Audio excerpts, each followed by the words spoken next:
Friends, मैं हूं सरोज विश्वास, 1994 बैच यूनिवर्सिटी ऑफ मैसूर के इंजीनियरिंग स्ट्रीम के topper. I was awarded 5 gold medal for that. मैं एमटेक इन स्ट्रक्चरल इंजीनियरिंग भी हूँ आईआईटी दिल्ली से। उसके बाद मैं एक चार्टर्ड इंजीनियर भी हूँ। मेरा registration institute of engineers India से है। मैं इस 25-30 साल में जो भी डिज़ाइन में सीखा हूँ वो मैं आपको इस यूट्यूब चैनल के थ्रू सिखाने की कोशिश कर रहा हूँ। तो मैं आप सबको इनवाइट करता हूँ कि आप मेरे यूट्यूब चैनल को सब्सक्राइब कीजिए और एक बेहतरीन स्ट्रक्चरल इंजीनियर बन के उभर आइए।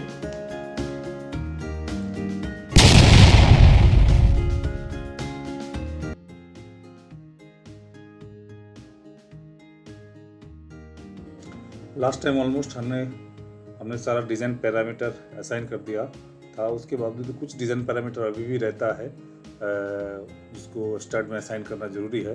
तो उस डिज़ाइन पैरामीटर्स को भी हम देख लेते हैं। तो उसके लिए हम जाते हैं जनरल डिज़ाइन में। तो पैरामीटर वाला टैब खोल लेते हैं। तो पैरामीटर में हमारे भी यहाँ पे अभी सिलेंडरनेस रेशियो असाइन करना बाकी है। तो सिलेंडरनेस रेशियो जो भी स्टार्ट्स वगैरह होगा उसके लिए जो अवेलेबल सिलेंडरनेस रेशियो है वो 250 है। तो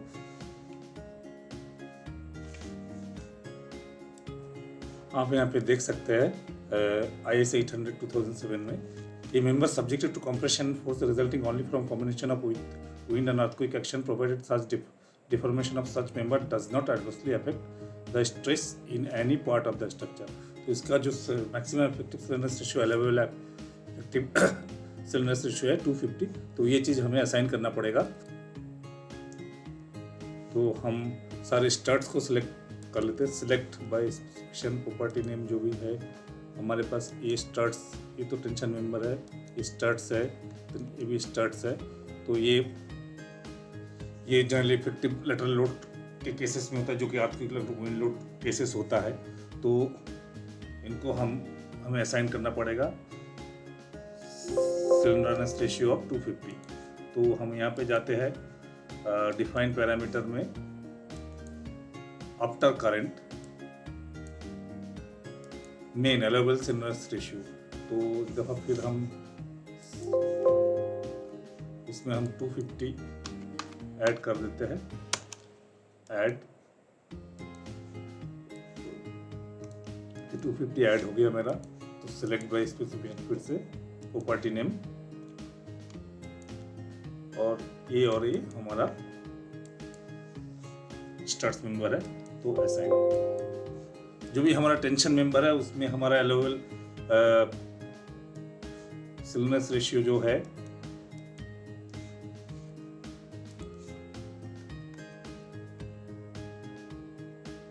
member always under tension other than pre tension member, ये है 400। ठीक है।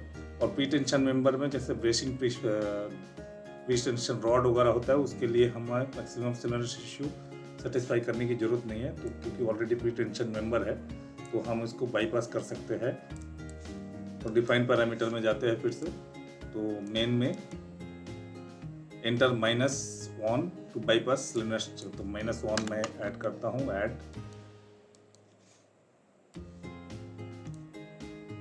नीचे ऐड हो गया, डिलीट कीजिए। तो इसको सिलेक्ट कीजिए। उसके बाद डिफाइन पैरामीटर। इससे पहले हमें इनको भी असाइन करना पड़ेगा। ये जो हमारा select by specification property name 139 ये भी टेंशन मेंबर है। एकदम select by tension member specification tension only member, ये सारे टेंशन मेंबर है। तो इसमें से जो रॉड मेंबर है उसका टेंशन उसका सिलेंडरनेस रेशियो चेक हम बाईपास कर सकते हैं क्योंकि ये प्री टेंशन मेंबर होगा। इनके रॉड के पीछे जो बोल्ट्स होता है उसको हम टाइट करके इन रॉड्स को प्री टेंशन दे सकते हैं। तो हम रॉड के अलावा जो मेंबर है missing by property select by specification property name, ये दो है जो है define parameter after current main, इसको भी हम 250 असाइन करेंगे, इसको हम 400 असाइन करेंगे, ये टेंशन मेंबर है असाइन। तो ये असाइन हो गया। उसके बाद इनको सिलेक्ट किया मैंने, सिलेक्ट बाय इनवर्स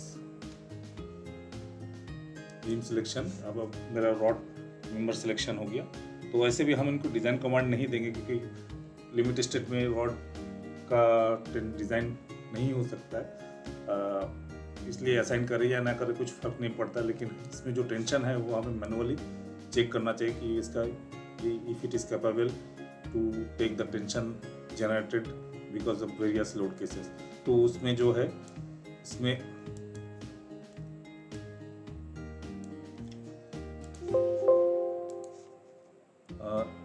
इसमें जो है हमारा select by specification property name, circular to define parameter after current main -1 assign. तो ये भी असाइन हो गया। टेंशन मेंबर में इसको एक्चुअली टी मेन देना होता है, तो हम ये जो मेंबर आता है तो इनको हम टी मेन भी दे देते हैं, define parameter after current T main is 400 assign. अब देखिए जो कमांड बाद में आता है उसी कमांड को स्टार्ट फाइनल कमांड के हिसाब से रीड करता है। तो हमारा मेन अगर 400 ऊपर है भी तो टी मेन को ही वो रीड करेगा।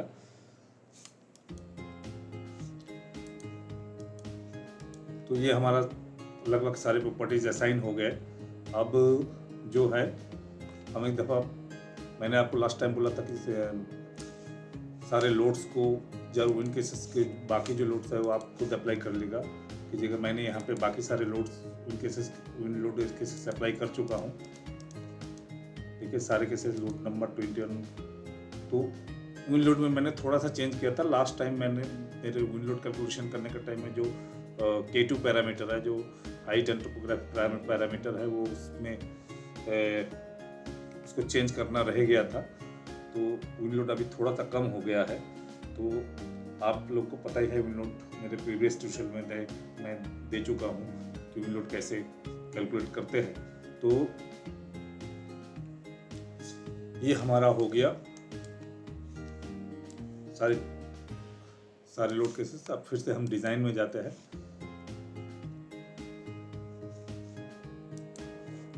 तो अब हमें डिज़ाइन कमांड देना है। तो हमें टेंशन मेंबर जो रॉड है उनमें डिज़ाइन कमांड नहीं देना है। Select by specification property name, जो ये हमारा 16 mm डायमीटर का रॉड है, select by inverse beam selection view. तो कमांड चेक कोड ऐड,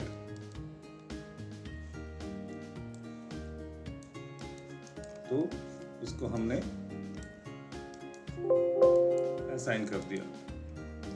तो अब हम इसको रन एनालिसिस का कमांड देते हैं। उसके पहले हम देख लेते हैं हमने लोड एनवेलप में क्या रखा है। तो general load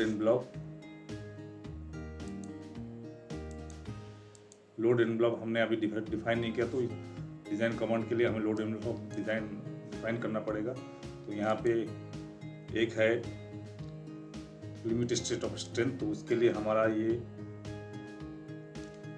on not on से लेके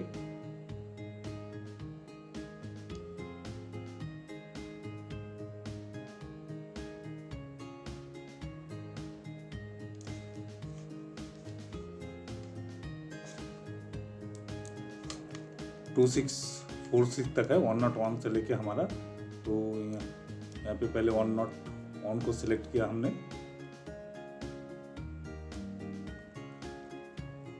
उसके बाद शिफ्ट दबाइए और उसके बाद नीचे 26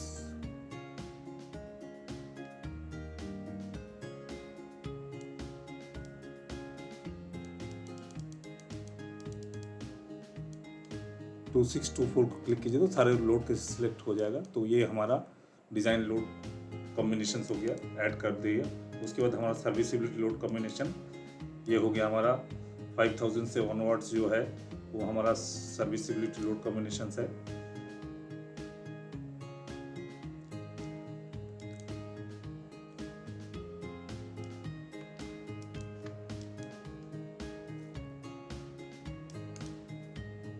ऐड कर दिया तो हम देख लेते हैं ये ऐड हुआ कि नहीं। यस। अब हम एक दफ़ा एडिटर में जाएंगे, सेव, यस।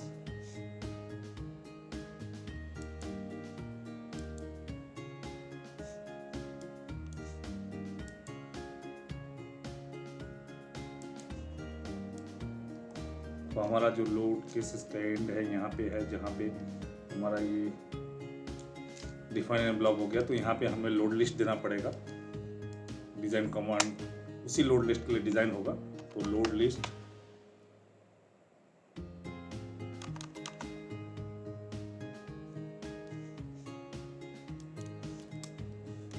तो ये हमने लोड लिस्ट दे दिया। आप अगर देखिएगा ये है हमारा लोड लिस्ट एनवायरनमेंट 1। इसमें आप इंटीजर वैल्यू ही दे सकते हैं। डेसिमल वैल्यू देंगे तो वेस्टेड एरर देगा, क्योंकि हमारा इंटीजर वैल्यू में लोड एनवलप जनरेट होता है। तो इनको हम सेव करते हैं, क्लोज कर देते हैं। तो हम अब रन एनालिसिस करते हैं।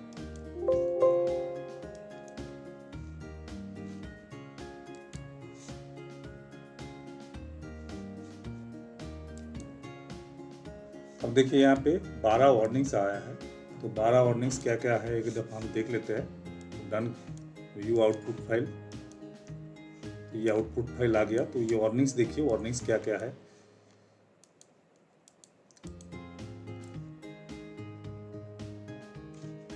वार्निंग्स को दबाते हैं तो अब देखिए ये एप्लीकेशन फैक्टर जनरली थोड़ा सा स्टार्ट का अपना प्रॉब्लम्स है, क्योंकि वो ट्रस्ट मेंबर में भी मूवमेंट एप्लीकेशन फैक्टर का बातें करते हैं, तो जो कि एग्जैक्ट नहीं है। Truss member a member which is carrying only axial force, there is no question of movement application factor. तो ये कुछ movement application factors invalid movement application factor start देता है। उसके अलावा जो जिस मेंबर में मूवमेंट होगा, जैसे कॉलम वगैरह होगा, उसके लिए सही है।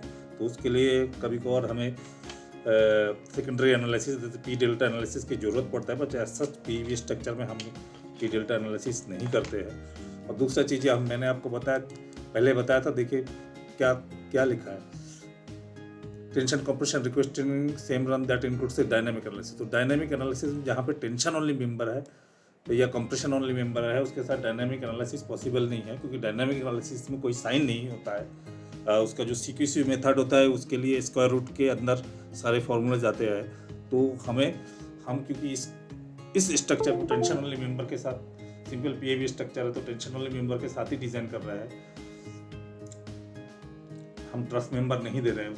तो हमें अपने एडिट फाइल में थोड़ा सा मॉडिफिकेशन करना पड़ेगा। तो मेरा जितना भी टेंशन ओनली मेंबर्स है उसको मैं मेरा जितना भी डायनामिक केसेस है और primary load cases dynamic plus उससे रिलेटेड लोड कॉम्बिनेशन, उसको मैं कमेंटेड कर दूंगा। मैंने जानबूझ के ऐसे लोड कॉम्बिनेशन जनरेट किया था, क्योंकि इनकेस जहाँ पे हमें चैप्टर 12 बेसिस में डिटेलिंग की ज़रूरत हो, तो वहाँ पे भी ये कॉम्बिनेशंस आप यूज़ कर सकते हो। तो हम जाते हैं थोड़ा सा एडिट फाइल में।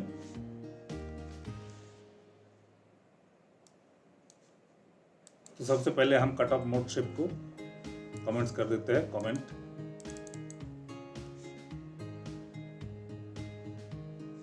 और उसके बाद फिर हमारा जो भी है डायनेमिक लोड केसेस जितना भी है उसको भी कमेंट्स कर देते हैं।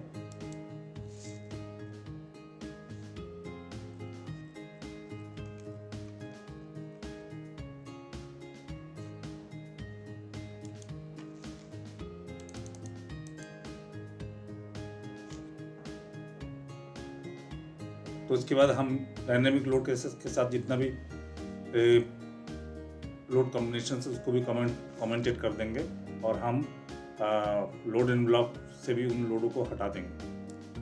यहाँ से मेरा लिमिटेड स्टेट ऑफ स्ट्रेंथ का डायनामिक केसेस शुरू होता है, जितना भी RQ तक है। उसके बाद फिर 30%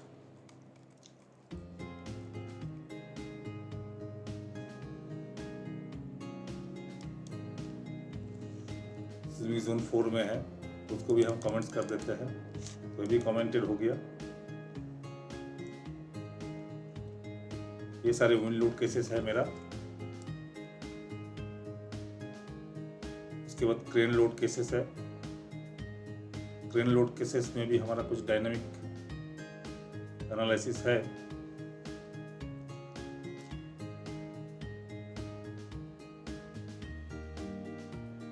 यहाँ से हमारा RQ एक शुरू हो गया। तो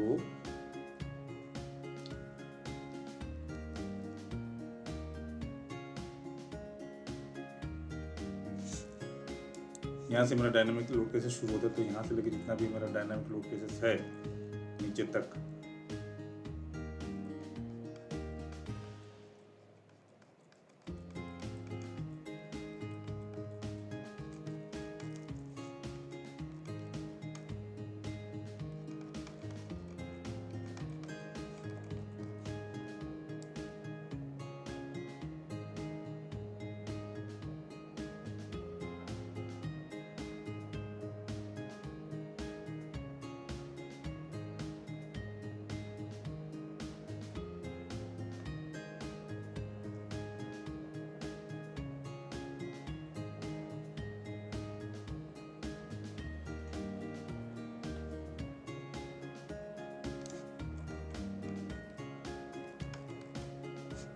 यहाँ तक मेरा डायनामिक लोड केसेस है।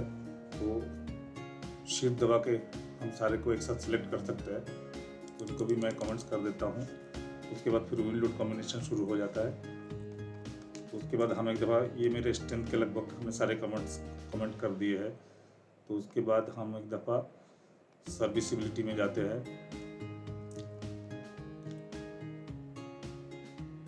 यहाँ से मेरा ACRB सर्व शुरू होता है। तो इसमें मैंने दोनों कॉम्बिनेशन स्टैटिक के साथ भी बना के रखा है, डायनामिक के साथ भी बना के रखा है, जिसकी जैसे हमारा ज़रूरत पड़े उसको हम तो यहाँ पे जो डायनामिक के साथ है उसको हम कमेंट्स कर देते हैं।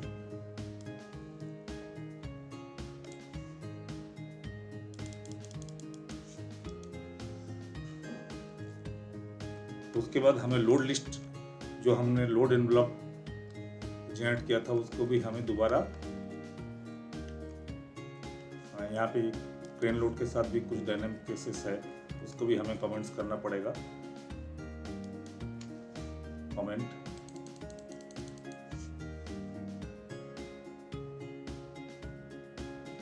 तो अब हमें लोड एनवेलप को दोबारा डिफाइन करना पड़ेगा। तो हम इस लोड लिस्ट को भी कमेंट कर देते हैं, इसको दोबारा ऑन स्विच ऑन कर लेंगे हम। उसके बाद डिफाइन एनवेलप को हम पूरा हटा देते हैं, सिलेक्ट करके प्रेस डिलीट की।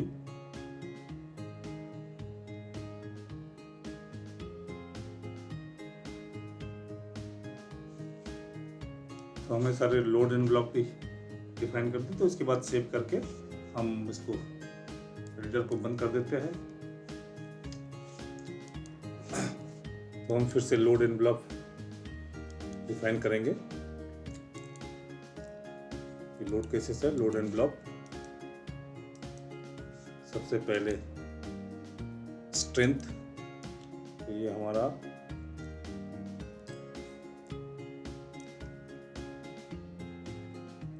एक 101 से लेके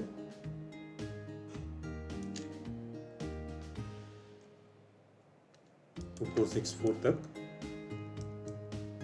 उसके बाद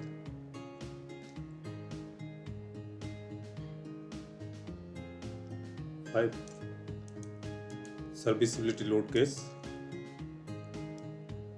तो ये हमारा 5000 से लेके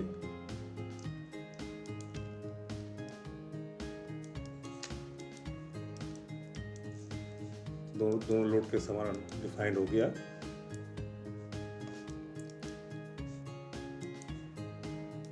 अब लोड लिस्ट एडिटर को ओपन करके लोड लिस्ट मूवमेंट ऑन को अनकमेंट कर देते हैं, सेव।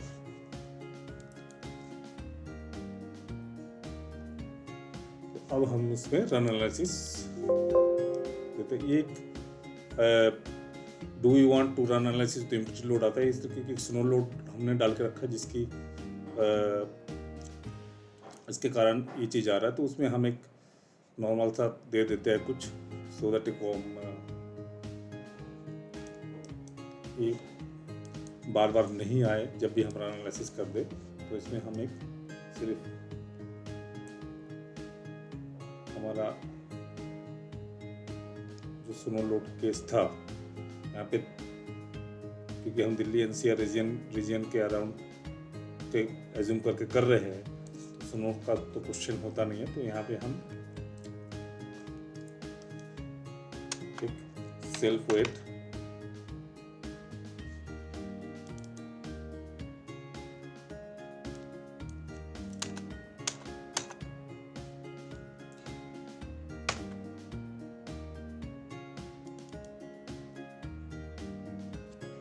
y तो माइनस ऑन डाल देते हैं।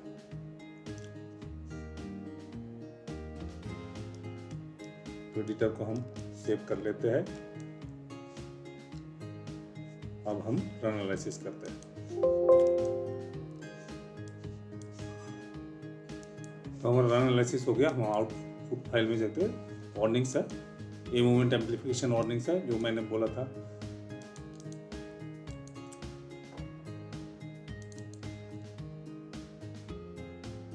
कुछ मेंबर्स में है तो हमें, जो कि शायद कॉलम्स या बीम हो सकते हैं, तो हमें एज ऑफ नाउ इसके लिए हम नेग्लेक्ट करते हैं। सो सिंपल पीवी स्ट्रक्चर के लिए इसकी इतनी ज़रूरत नहीं पड़ती है सेकेंड ऑर्डर एनालिसिस।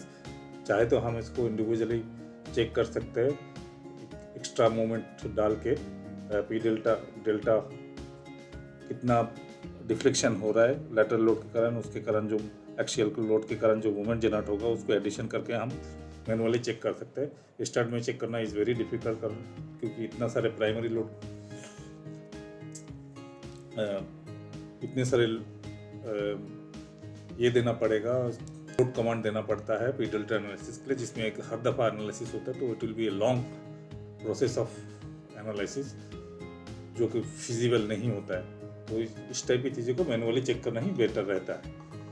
तो हम देख लेते हैं। अब राइट क्लिक कीजिए, levels, design result, show diagram. अब देखिए हमारे कुछ स्टार्ट्स फेल कर रहे हैं। पहले हम सारे स्टार्ट्स और बेसिक मेंबर को पास करा लेंगे, उसके बाद हम बीम में जाएंगे। तो प्रॉपर्टी में गए, हम पहले इनको देख लेते हैं। Level, design result, show diagram, utilization ratio क्या है।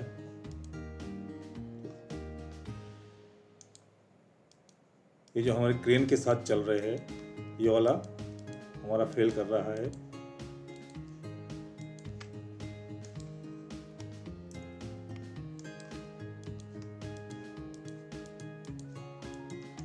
आप मॉडल को राइट लेफ्ट की, अप एंड डाउन की को यूज करके रोटेट कर सकते हैं। तो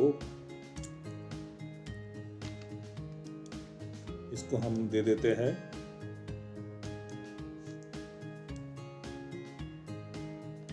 139, 125 नॉमिनल बोर का पाइप है ये, चेंज यस। उसके बाद हम R7 को भी चेंज कर देते हैं। इसको हम 114 कर देते हैं सबको। 114 medium means 100 mm nominal board के पाइप।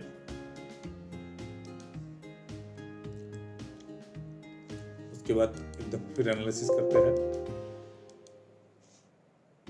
एनालिसिस हो गया, फिर तो देख लेते हैं क्या सिचुएशन है मेरे स्टार्ट्स और बेसिक मेंबर के। तो हमारे ये दोनों बेसिक अभी फेल कर रहा है।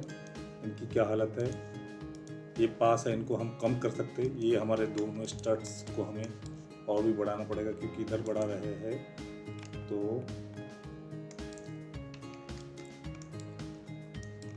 इधर भी हमें बढ़ाना पड़ेगा।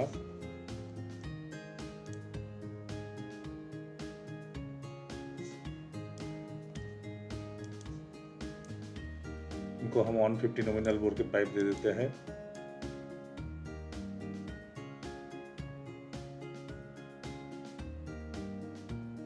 तो 165 mm असाइन। उसके बाद हम इनको थोड़ा कम कर देते हैं।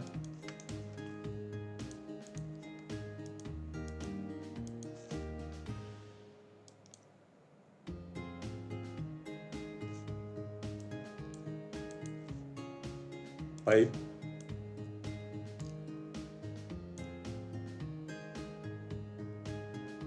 100 नॉमिनल बोर का असाइन कर देते हैं। Assign okay. अब रन एनालिसिस।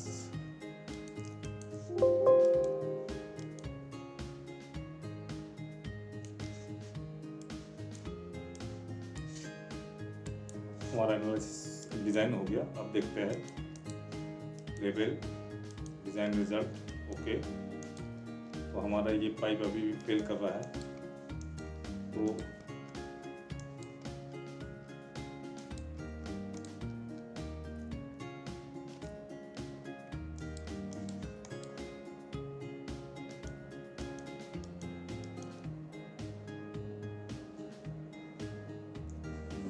हमें इससे बड़े साइज के पाइप देने पड़ेंगे। तो 165 mm की जगह हम चूज करते हैं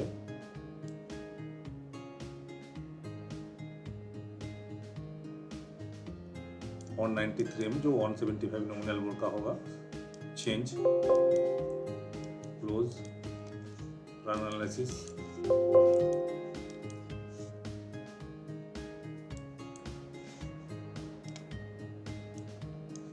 तो ये डिजाइन हमारा एनालिसिस हो गया है। लेवल देख लेते हैं। Show diagram. तो हमारे ब्रेसिंग की मेंबर पास कर गए। एक दो यहाँ पे रहता है, इनको भी हम 139 मेंबर लगा देते हैं। कोई भी पास हो जाएगा।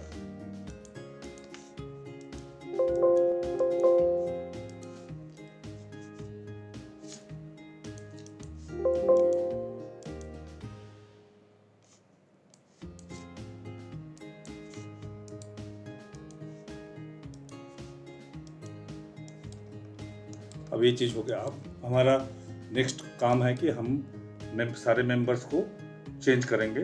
तो पहले फ्रेम को चेंज करेंगे, टेपर्ड सेक्शन में चेंज करेंगे। तो हम एक एक करके उठाते हैं। पहले देखिए select by specification property name. तो ये हमारा फ्रेम है। तो यहाँ पे जो इंटरमीडिएट फ्रेम है उनको देख लेते हैं।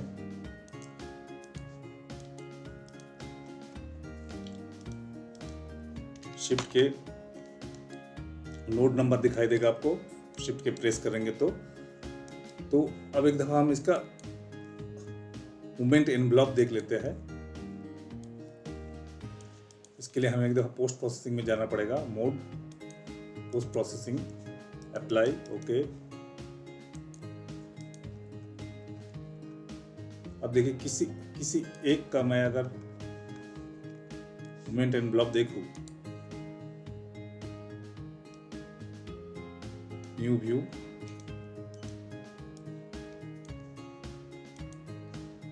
अब देखिए यहाँ पे मैं इस पॉइंट में आसपास, इस पॉइंट के आसपास जहाँ पे मेरा एक नोड है उसके पास ऑलमोस्ट 0 हो जाता है।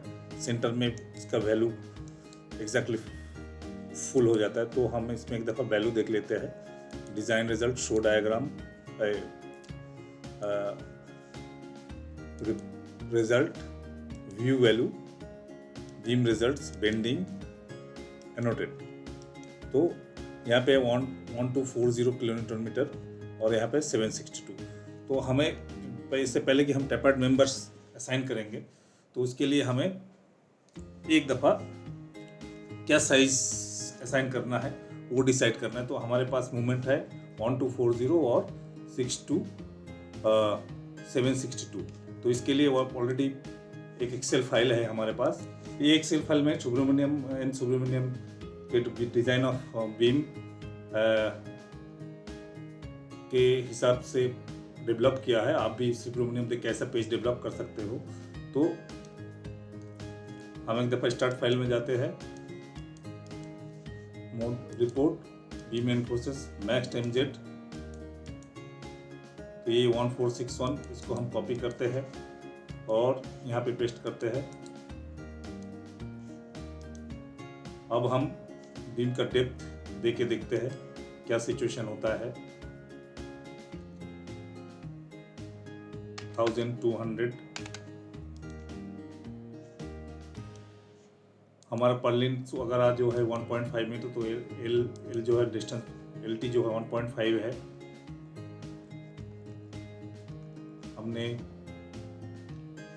थिकनेस ऑफ द वेव लिया है, इसको 1000 के लिए 6 mm कर देते हैं और 2200/10, तो ये बनता है मेरा 1054 किलोमीटर। तो यहाँ पे मैं एक दफ़ा एक नोट भी बना लेता हूँ, कैपेसिटी बीम डायमेंशन,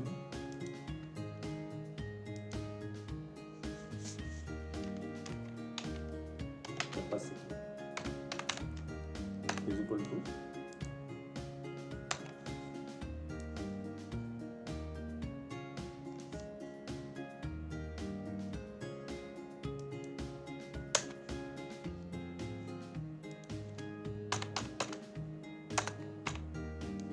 तो ये कम है तो हम इसको थोड़ा सा और बढ़ाते हैं, 250 करते हैं और इसको 12 mm करते हैं, तो 1473। लेकिन जब हम टेपर्ड मेंबर असाइन करेंगे, जहाँ पे हमारा मूवमेंट ज़्यादा है वहाँ पे हम वहाँ पे डिप ज़्यादा रखेंगे, धीरे धीरे कम करेंगे तो वो और ज़्यादा फोर्स स्ट्रक करेगा। तो इसलिए हमें थोड़ा सा ज़्यादा कैपेसिटी रखना चाहिए, तो 1250 कर देते हैं हम, तो 1551। तो हमारा एक बीम आ गया, हमारा एक यहाँ पे लिख लेते हैं 12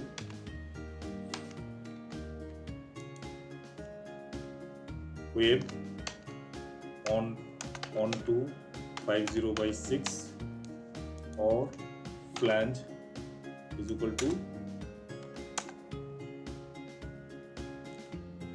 250/12। अब नेक्स्ट हमारा जो मूवमेंट है वो है सेंटर पार्ट में, किसी एक को भी सिलेक्ट कर लेते हैं। Report beam and forces, movement Z, list from high to low, 898 ये है हमारा, कॉपी,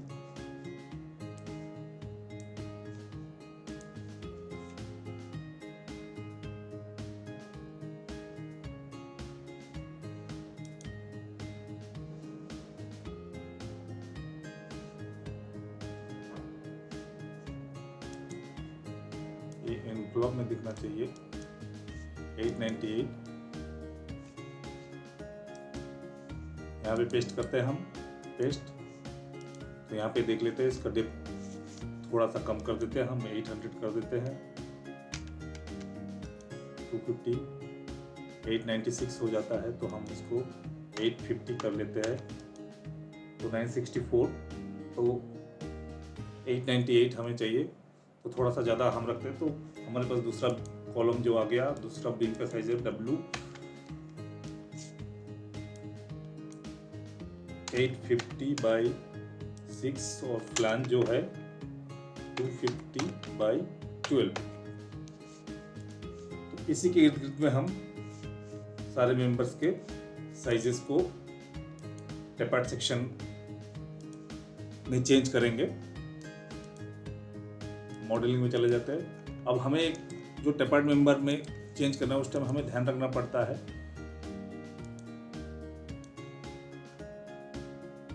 जो एक पीस का लेंथ है वो 1 मीटर या 1.5 मीटर के मल्टीपल में हो तो बेटर रहता है, उसमें वेस्टेज कम होता है। तो 1.5, तो हमारा जो ये है, हमारा जो बीम का साइज आ रहा है यहाँ पे कॉलम सपोर्ट पे, तो 1250, तो हमारा कॉलम भी लगभग 1250 के आसपास ही होगा। तो हमें जो डिस्टेंस रखना पड़ेगा वो 1250 5862 माइनस 1250 डिवाइड बाई 2, तो हमारे पास 5237 बचता है। तो इसके हम अगर 4.5 मीटर का लेंथ लेते हैं तो हमारे पास 737 बचेगा। तो हम एक डिस्टेंस 1250 प्लस फ्लांज को भी ऐड कर देते हैं। 24 हमारा 12 का फ्लांज है, 1274 हो गया total depth as of now. Column को मैं एज्यूम करके चल रहा हूँ। तो डिवाइड बाई 2 प्लस 4500, तो हम 5137 में एक नोड इंसर्ट करेंगे। पहले ये देख लेते हैं, हमें जो है जहाँ पे भी टैपर्ड मेंबर होता है वहाँ पे जो गेटर डेप्थ था वो स्टार्टिंग पॉइंट होना चाहिए, अदरवाइज रिजल्ट्स गलत आते हैं। और एंड पॉइंट्स में जहाँ मोमेंट्स कम होते हैं वहाँ, मतलब जहाँ पे डेप्थ कम होता है वो एंड टुवर्ड्स द एंड होना चाहिए। तो ये हमारा लेफ्ट साइड तो सही है लेकिन हमारा राइट साइड सही नहीं है। तो इसको हम एक जाते हैं मॉडल में,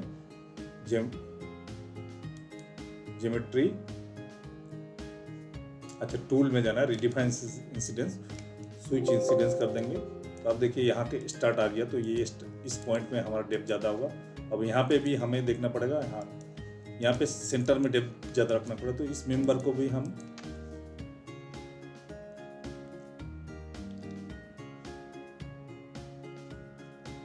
टूल, रिडिफाइन इंसिडेंस, तो ये भी ठीक हो गया। तो हम पहले शिफ्ट की प्रेस करते हैं, तो इसमें हम 5.137 में एक नोड इंसर्ट कर देते हैं।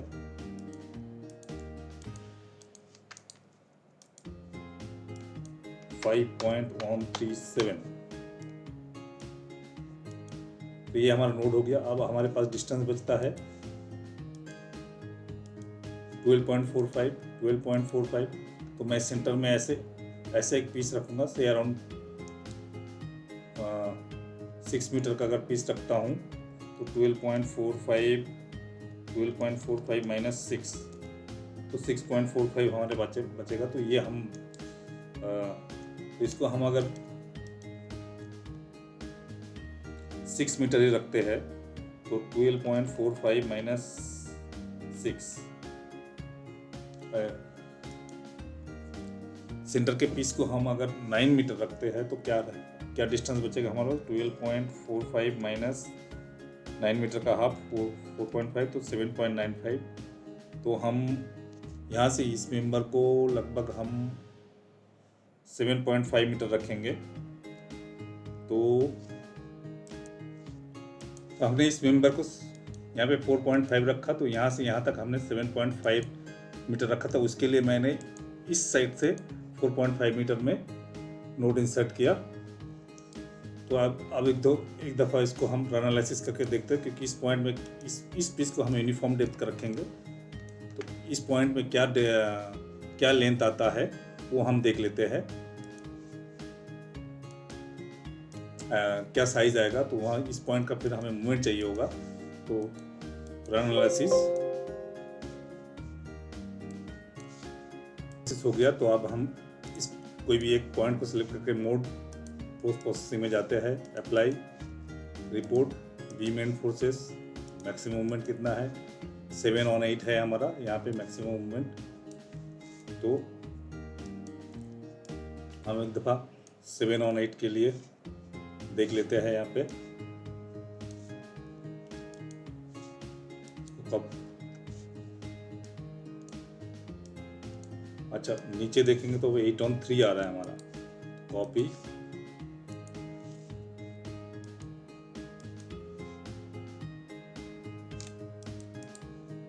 पेस्ट, तो 8/3।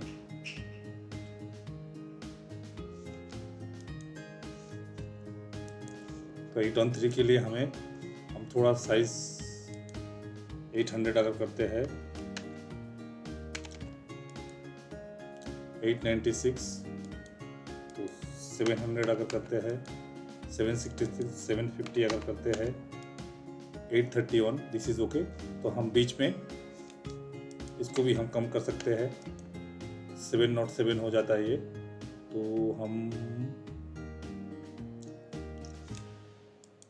हम इसको फिलहाल 250/10 ही रख के देखेंगे तो हमारा सेंटर का बीम होगा, क्योंकि कुछ अब हम जब साइज चेंज करेंगे तो कुछ मूवमेंट सब इसमें सेंटर पोर्शन में सक हो जाएगा।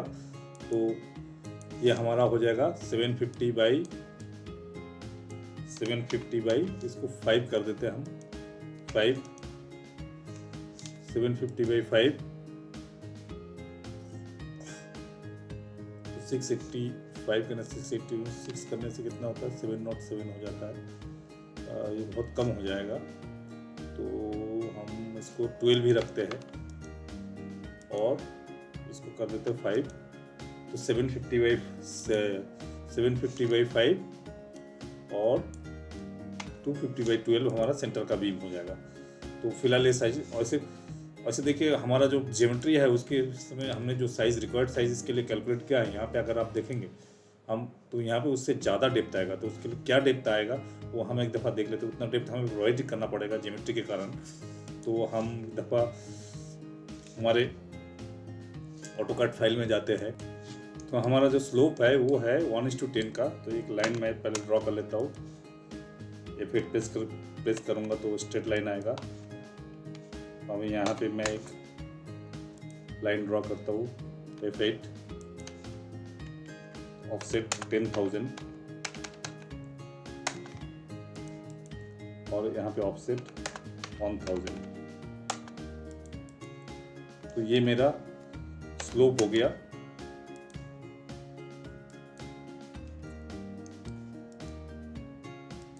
अब मैं लाइन को डिलीट कर देता हूँ, इसको मैं मिरर कर दूंगा, MI मिरर। ये आ गया मेरा ये। तो हमारा जो सेंटर वाला बीम यूनिफॉर्म डिस्टेंस का बीम लिया था हमने वो 750/5 का लिया था।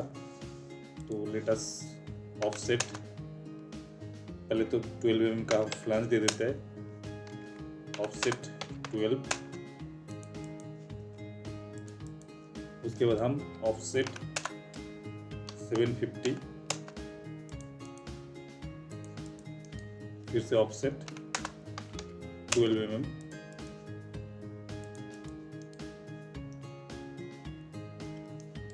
अब हमें जाना है 4.5 मीटर तक। तो यहाँ से यहाँ हम ड्रॉ करेंगे तो, और यहाँ से यहाँ ड्रॉ करेंगे तो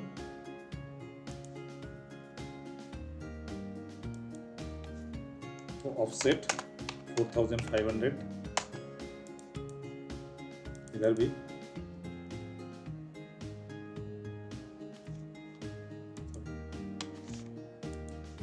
इसका आएगा ऑफसेट 4500, इसका इधर और इसका इधर। अब हम इस इंटरसेक्शन पॉइंट से एक लाइन ड्रॉ करते हैं।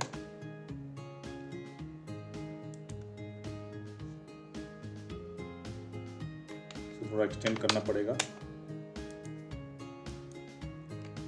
EX extend.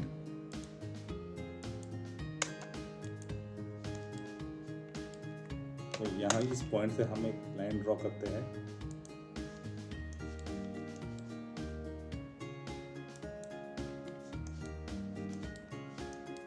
Offset 12 mm, EX। ये लाइन सीधा नहीं दिख रहा है थोड़ा सा, तो हम ऐसा करते हैं कि एक एक्सेल लाइन ले लेते हैं, एक्सेल H, इस पॉइंट से उस पॉइंट तक। अब ऑफसेट 12 mm, EX। अब ये हमारा सेंटर बीम का डेप्थ होगा, इस पॉइंट से लेके DLI इसको मेजर करेंगे तो हम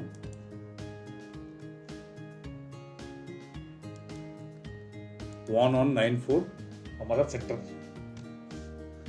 सेंटर वाला बीम के लिए डेप्थ होगा। तो फिलहाल के लिए हम इसको 1 on 9/4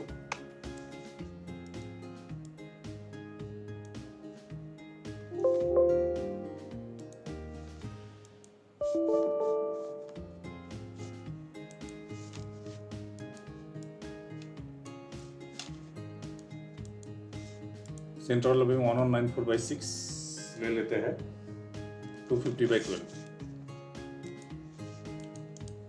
तो अब हमें सारे टेपर्ड सेक्शन यूज करना पड़ेगा। तो हम मॉडलिंग में जाते हैं, जनरल, डिफाइन। हमें कॉलम का साइज जो है थोड़ा सा ज़्यादा रखना पड़ता है, तो थिकनेस को हम ज़्यादा रखना पड़ेगा। हमारा बीम का साइज है 1250/250/12। तो हम 14 mm का फ्लैंज लेंगे तो 1250 प्लस 1250 प्लस 28, तो 1278.006,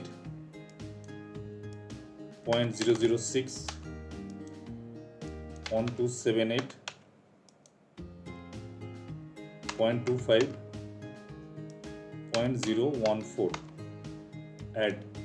इसके बाद हम बीम के लिए ये हम यूनिफॉर्म ही रख रहे हैं क्योंकि दोनों साइड सेम है। अब हमें बीम डिफाइन करना है, तो हमारे पास है 1250 प्लस 24, ये हुए 1274 और इसका एंड आएगा हमारा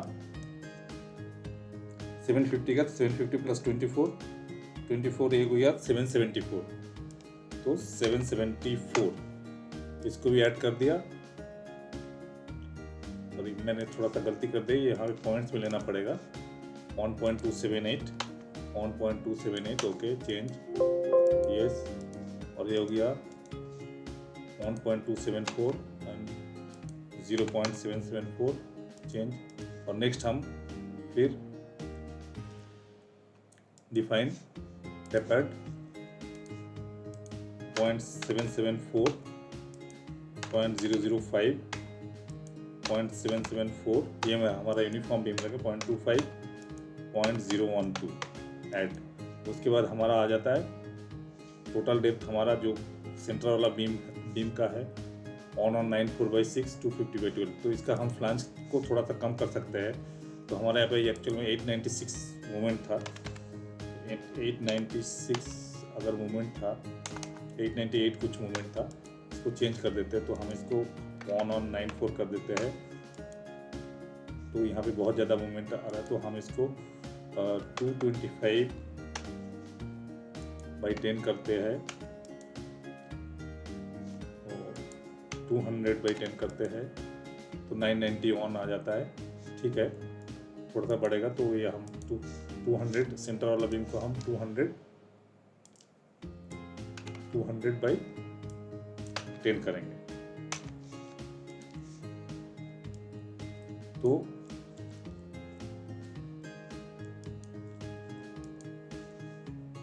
हमारा नेक्स्ट बीम हो जाएगा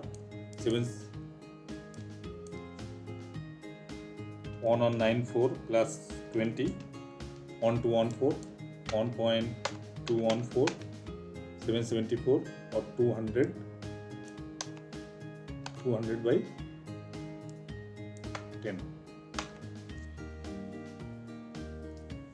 लेकिन यहाँ पे ध्यान रखने वाली बात यह है कि इस पॉइंट में,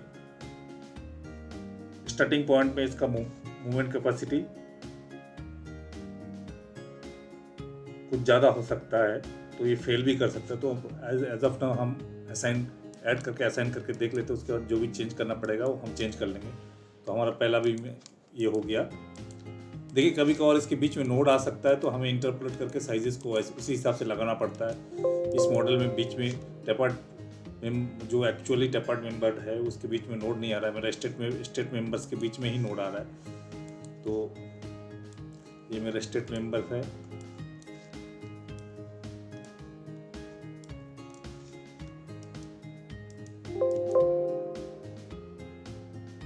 सॉरी, ये हमारा कॉलम था, पहला वाला 15 कॉलम था। उसके बाद हमारा 16 जो है ये था, 17 जो है हमारा स्टेट मेंबर है, फिर 18 जो है हमारा फिर से सेंटर वाला मेंबर है।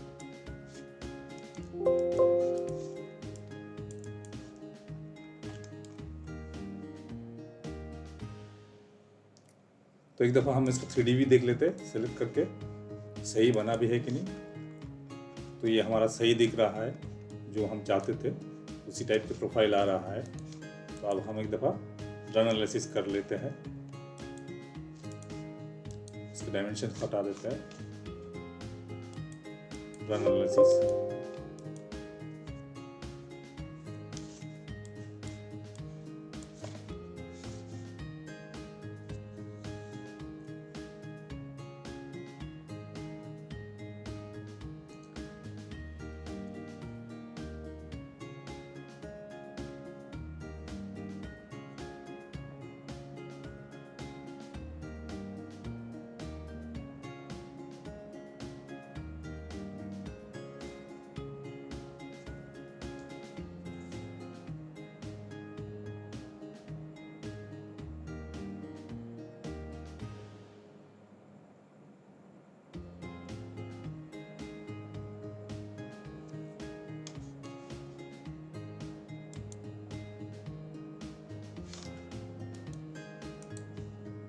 लेवल देख लेते हैं इसका।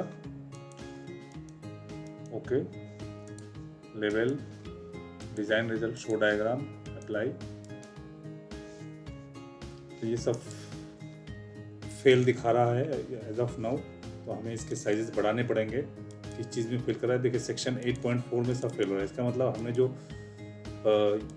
थिकनेस दिया है वो काफ़ी नहीं है, तो उसको हम 0.8 कर देते हैं, चेंज। उसके बाद इसको भी हम 0.8 कर देते हैं, चेंज।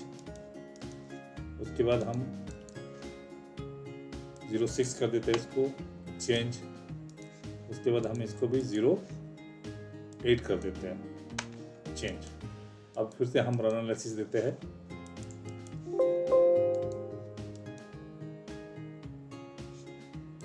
देखिए सेक्शन 8.4 में जब फेलियर दिखा था, उसका मतलब ये शेयर में फेल हो रहा है, बेंडिंग में नहीं, फ्लेक्चर में फेल नहीं कर रहा है। तो उस तरह ये हमें देखना पड़ता है कौन सा क्लॉज दिखा रहा है स्टार्ट अपने डिजाइन में एज ए क्रिटिकल।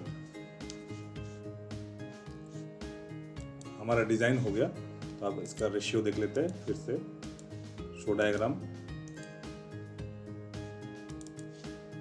अब देखिए फ्लेक्चर में फेल दिख रहा है, अब शेयर में नहीं फेल दिख रहा है। हमारा सेंटर का मेंबर सही है, लेकिन ये वाला मेंबर फ्लेक्चर में फेल है। हमारा कॉलम भी फ्लेक्चर में फेल कर रहा है। तो हम कॉलम को क्या करते हैं, इसको कर देते हैं 0.275,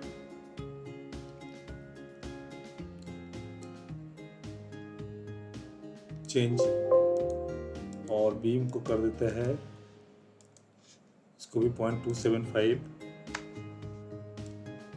अच्छा, हमने इसको 12 नहीं रखा था, तो इसको बढ़ाना पड़ेगा थोड़ा सा, 778, चेंज। उसके बाद हमारा लास्ट वाला मेंबर 200, तो इसको 225 कर देते हैं।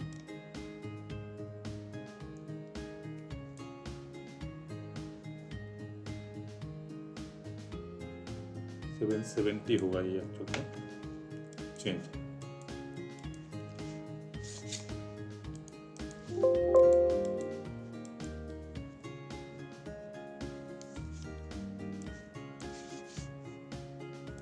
तो हमारा रन एनालिसिस हो गया। तो एक दफ़ा फिर से देख लेते हैं क्या सिचुएशन है। तो अभी भी हमारा थोड़ा थोड़ा फेल कर रहा है, तो हमें और भी बढ़ाना पड़ेगा इसको। तो हम इस मेंबर को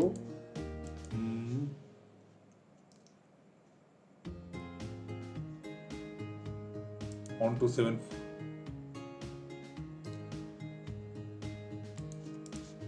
इस मेंबर को हम on to edit on to 74 275, तो 300/14 कर देते हैं, चेंज। इसको कर देते हैं, इसको भी 300/14 कर देते हैं चेंज, और इसको हम 225/12 कर देते हैं, तो 8 बढ़ जाएगा यहाँ पे 774 25/12 चेंज।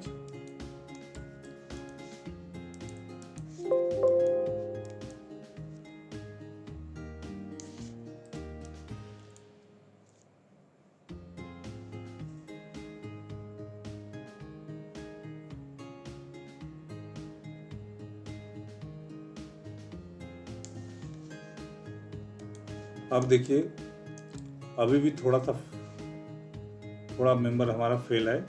यहाँ पे ये मेंबर नंबर जो है 16 जो है 300/14 में फेल कर रहा है, तो हम इसको 325 कर देते हैं। इसमें देखना पड़ेगा 325 में कॉम्पैक्टनेस रहता है कि नहीं, रहना चाहिए वैसे तो 14 mm थिक के साथ। देख लेते हैं, स्टार्ट अपने आप बता देगा। और हम इसको भी 325 चेंज।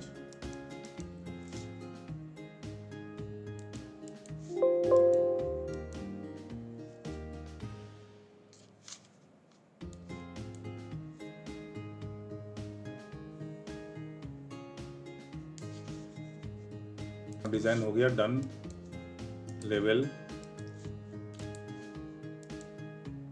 तो अब हमारा सारा कुछ पास है।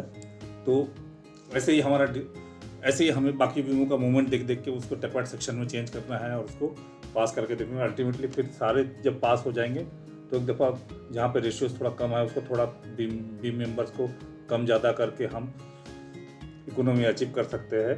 तो इसके साथ ये डिज़ाइन सेक्शन ख़त्म होता है। नेक्स्ट सेक्शन में हम इसका सर्विसिबिलिटी को देखेंगे। बाकी बीमों को भी मैं डिज़ाइन करके रख लूँगा, लेकिन ये आपका टास्क है कि आप बाकी बीमों को इसी तरह डिज़ाइन करके देखें, तभी आपका फंडामेंटल्स दुरुस्त होगा। तो थैंक्स फॉर वॉचिंग।